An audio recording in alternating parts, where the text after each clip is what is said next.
What's up to another video, and today's video is the guide to the Dapper wallet, which is all the Flow blockchain.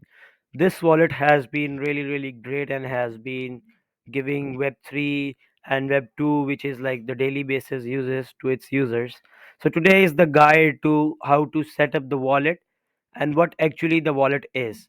So we are gonna give a guide on what actually the wallet is. So let's jump onto it and see. So what is Dapper wallet used for? So Dapper wallet is used for lets you access and interact your NFTs with Flow blockchain.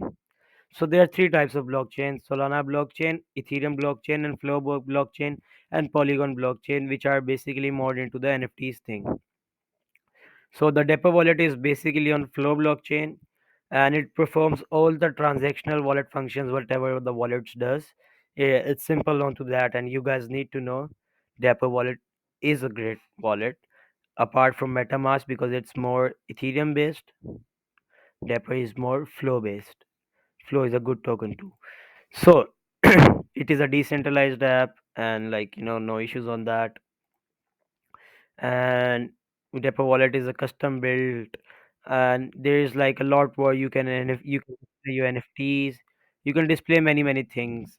So that's a really plus point into the Dapper wallet thing that we need to check out and set it up in the next our next video, which will be how to set it up. Today we are going to teach you about the Dapper wallet, what actually it is and how things evolve around it. And the next video is going to be more interesting on how to set up. So this is going to be a series on two playlists. So let's get into this and learn more about the Dapper wallet. So Dapper wallet is free. You do not need to actually pay for it. It's free.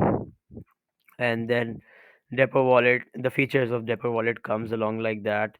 Like, you just sign up using your Google account and email address, so you do not need to have your seed phrase, like do something like that. You can sign up using your Google account and like that, so it's easily and handy. Then you can see all that's pretty minimal. Checkout with wide variety of payment options. Yeah, you can pay from card too. So in MetaMask you cannot pay from the card, but there you can pay from the card. So that's really cool feature to it. And secondly, makes offer to personalize your account with unique avatar. That's multi, and it's in other wallets too. So this is all the guide to security features and all that I will be explaining in the next video. Today was the video where we explain the initial Dapper wallet and MetaMask. Tomorrow I'm gonna add an NFTs wallet to it too, and MetaMask too. So stay connected to Coinmonks, subscribe and press the bell icon. Let's get this.